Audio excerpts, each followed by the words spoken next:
नाशिकला जाऊन भंडारा जिल्ह्यात जायचं। आपल्या सर्वांचे ज्येष्ठ नेते आदरणीय माजी आमदार गोटीराम पवार साहेब, आपले काँग्रेसचे ज्येष्ठ नेते तुकाराम ठाकरे,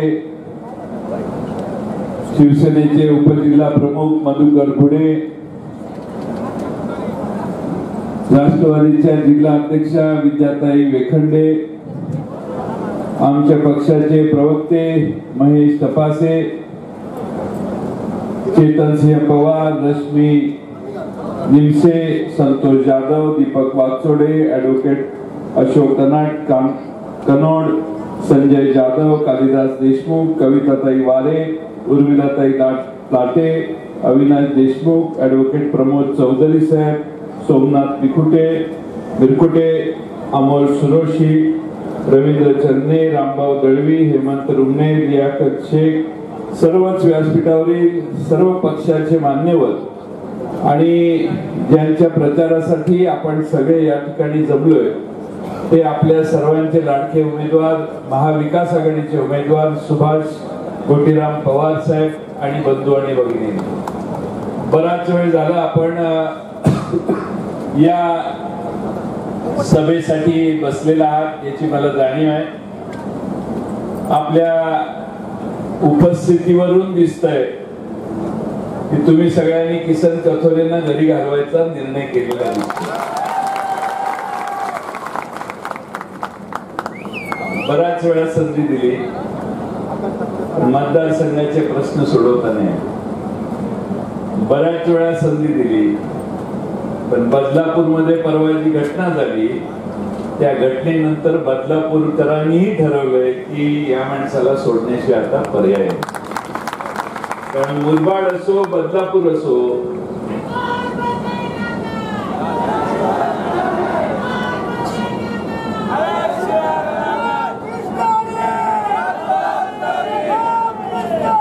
मुरबाडकरांनी आणि बदलापूरकरांनी यावेळी या मतदारसंघात परिवर्तन करायचं ही भूमिका घेऊन कामाला सुरुवात केलेली दिसते आणि शिवसेना, काँग्रेस, भारतीय कम्युनिस्ट पक्ष, सीपीएम, समाजवादी पक्ष सगळे महाविकास आघाडीत सहभागी असणारे आमचे सहकारी आहेत, त्या सर्वांनी ताकदीनं महाराष्ट्रात आणि आपल्या मतदारसंघात देखील कामाला सुरुवात केलेली। सुभाष पवारांनी मगाशी सांगितलेल्या सगळ्या प्रश्नांना पुन्हा स्पर्श मी करत नाही, पण यावेळी महाराष्ट्रातल्या अनेक ठिकाणी जाऊन आलो त्यावेळी एक चित्र महाराष्ट्रातल्या सगळ्या मतदारसंघात दिसतंय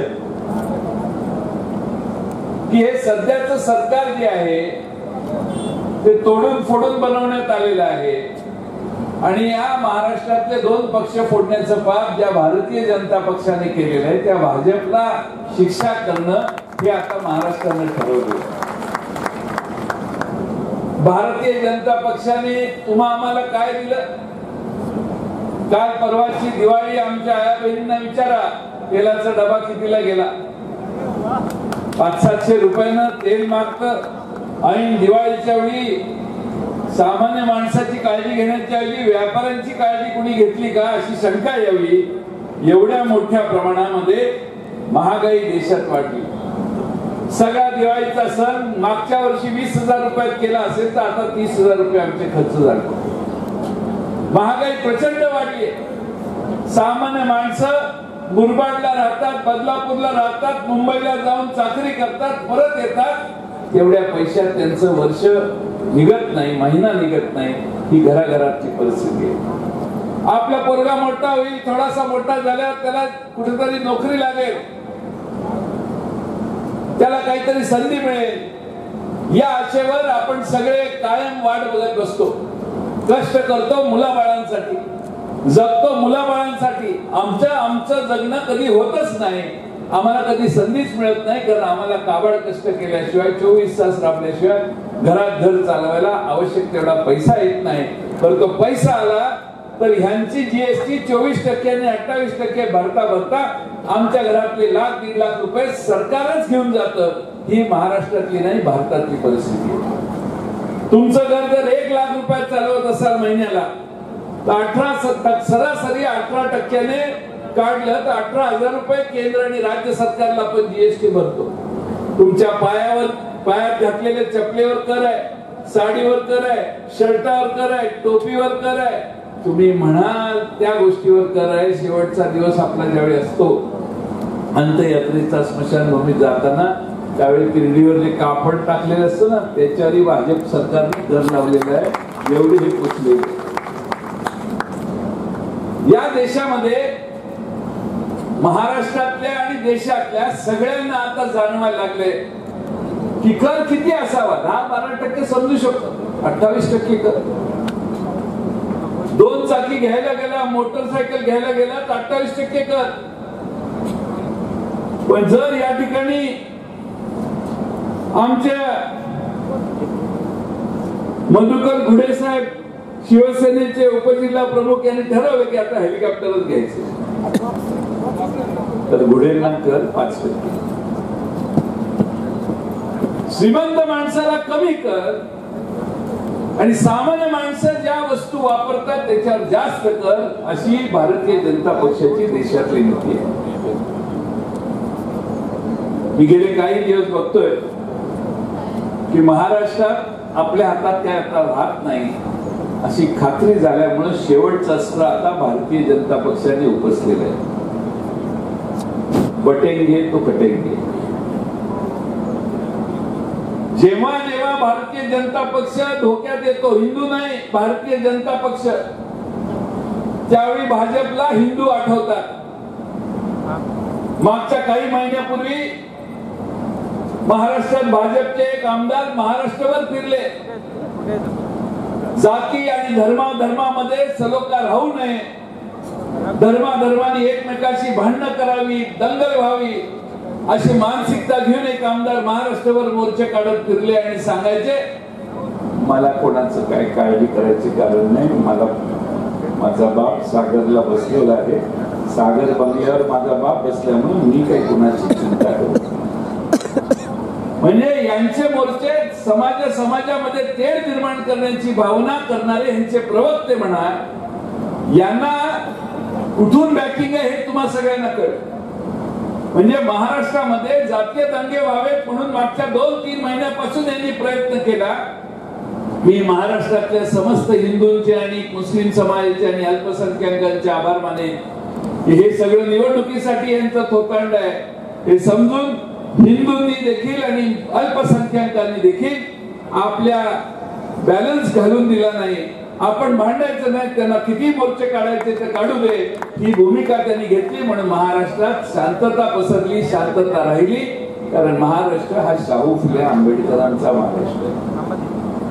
शाहूंचा, फुलेंचा, आंबेडकरांचे संस्कार या महाराष्ट्रावर झालेले आहेत. म्हणून आम्ही आमचा तोल लढू देत नाही, तुम्हाला पाहिजे ते करा.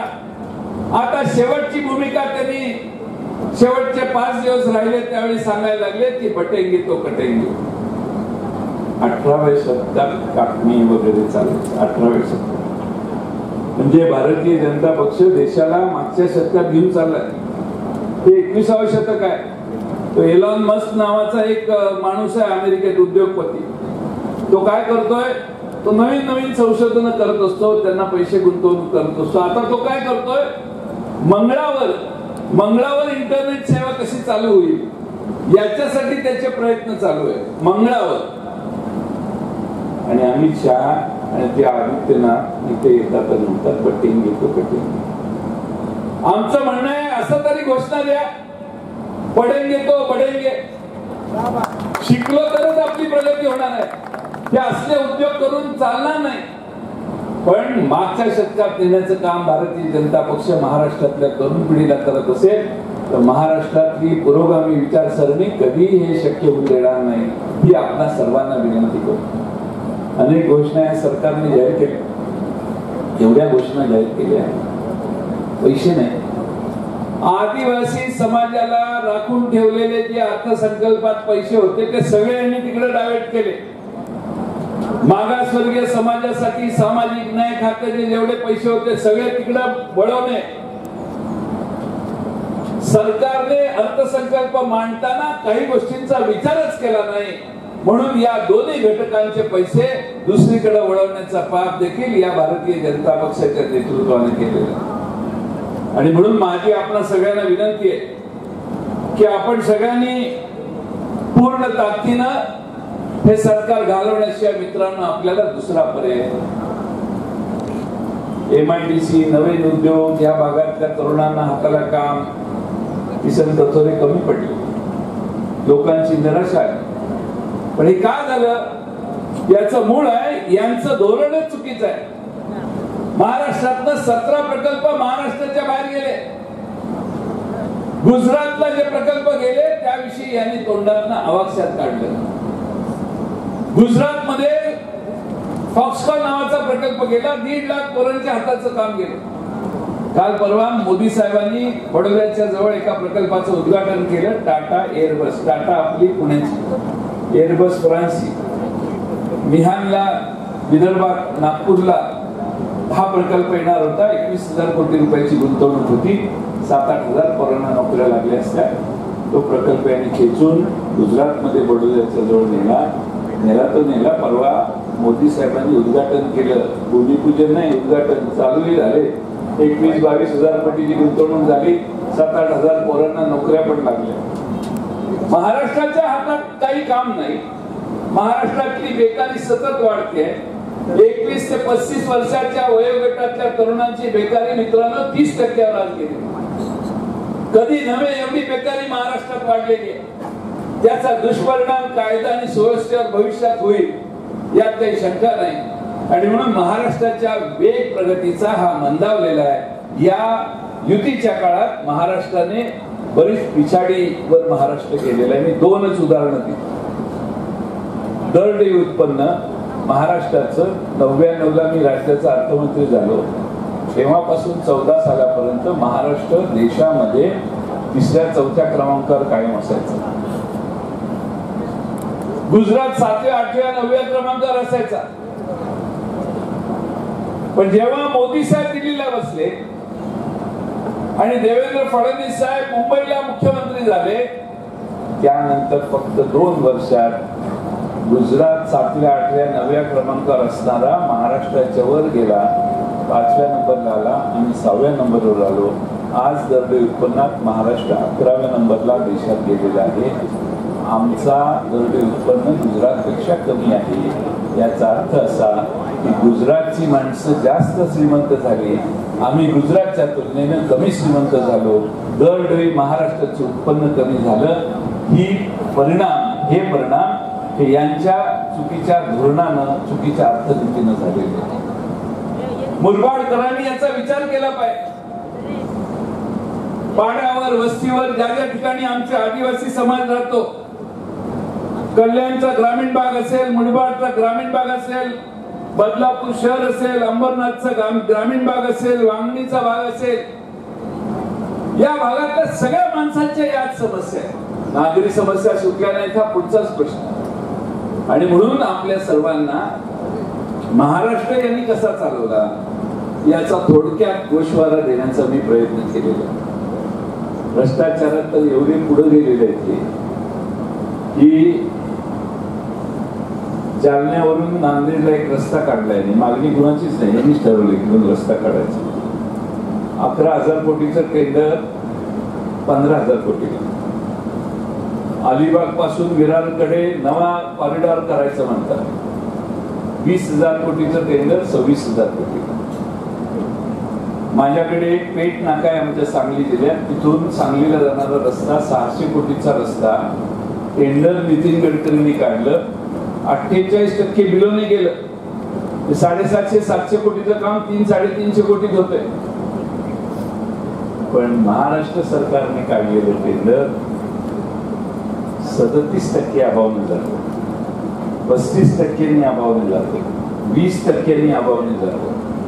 याचा अर्थ जाहीर आहे की फुगवून टेंडर घेणे आणि त्यानंतर तेच पैसे चलनात वापरण्याचं काम करणे त्यामुळं निवडणुकीमध्ये भरमसाठ खर्च जो समोरच्या बाजूने व्हायला लागलेला आहे त्याचं मूळ कारण आहे तुमच्या माझ्या खिशातल्या करातनं यांनी मजा मारली आणि त्यातनं जे पैसे उभे राहिले त्यातनं पुन्हा आमच्या अंगावर यायला प्रयत्न करतायत आणि महाराष्ट्रातल्या जनतेला जर कोणी विकत घ्यायचा प्रयत्न करत असेल तर मला विश्वास आहे महाराष्ट्रातली जनता सुजाण आहे. मगाशी कोणीतरी सांगितलं बदलापूरला येऊन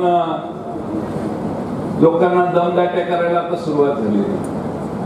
आता दमदाट्या करायला सुरुवात झालेली असेल तर खरं म्हणजे पूर्वी अशी काय पद्धत नव्हती. सगळ्याच हातातनं सुटायला लागले म्हटल्यावर आता समोरच्या बाजूने आमच्या नेत्यांना कार्यकर्त्यांना मोठमोठ्या नावाचे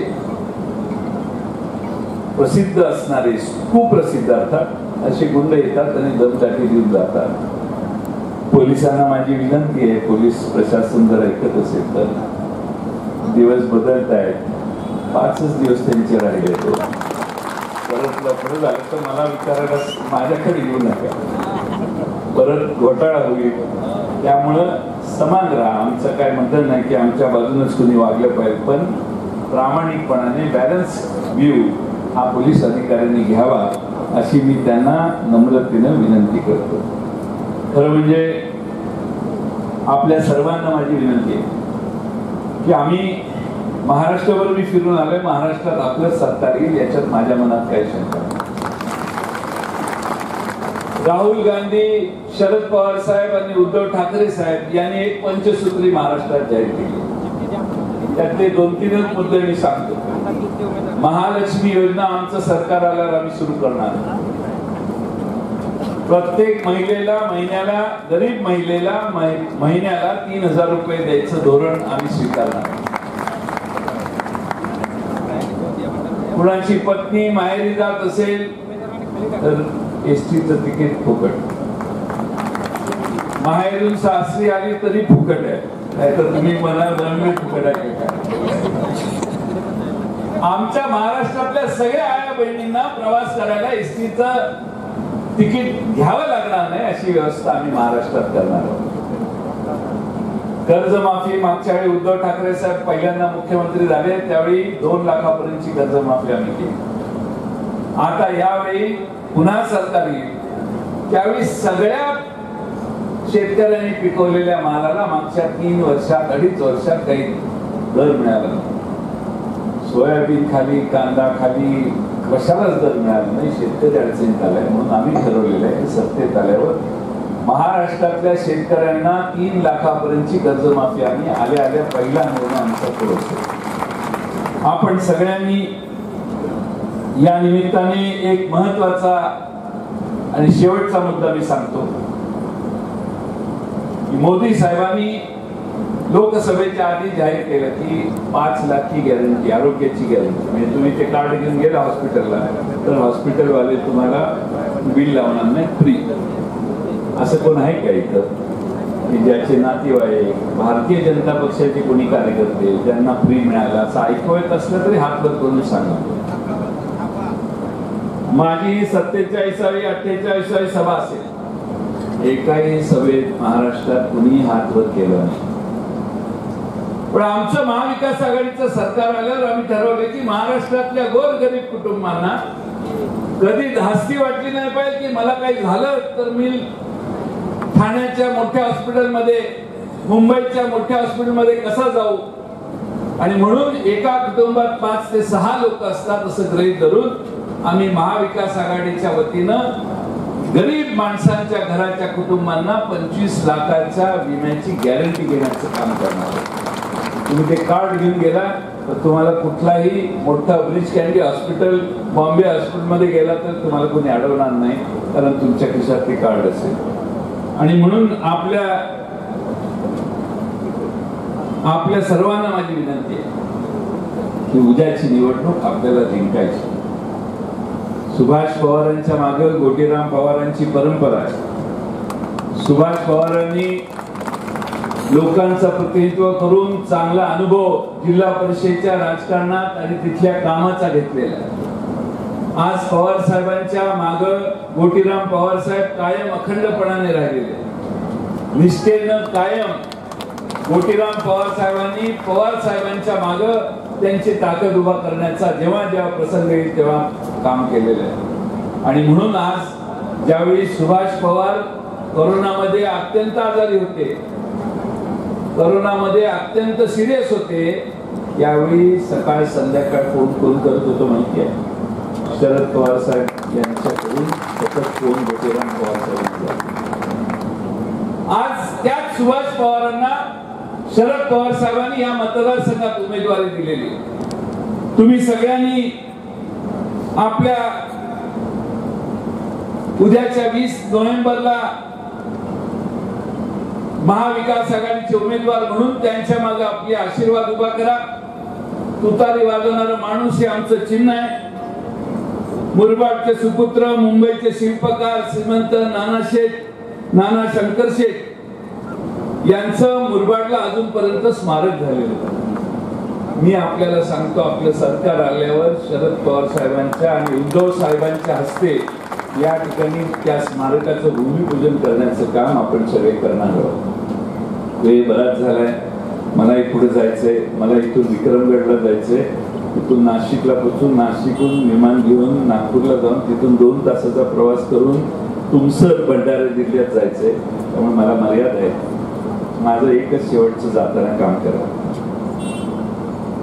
पुरुषांनी काम केलं पाहिजे. घरी गेलं की विचार केले त्यावेळी कुठं होता, त्यांचं तेवढं समाधान करा. पत्नीला बोलवा, आईला बोलवा, बहिणीला बोलवा, मावशीला बोलवा, वहिनीला बोलवा. तुमचं मोठं घर असेल, जॉईंट फॅमिली असेल तर सगळ्यांना बोलवा आणि महिलांची मीटिंग घ्या. आणि महिलांना सांगा की सध्या सरकार तुम्हाला 1500 रुपये महिन्याला देते. जो बाबा आला होता तो म्हणत होता महिन्याला 3000 रुपये देतो. आपल्याला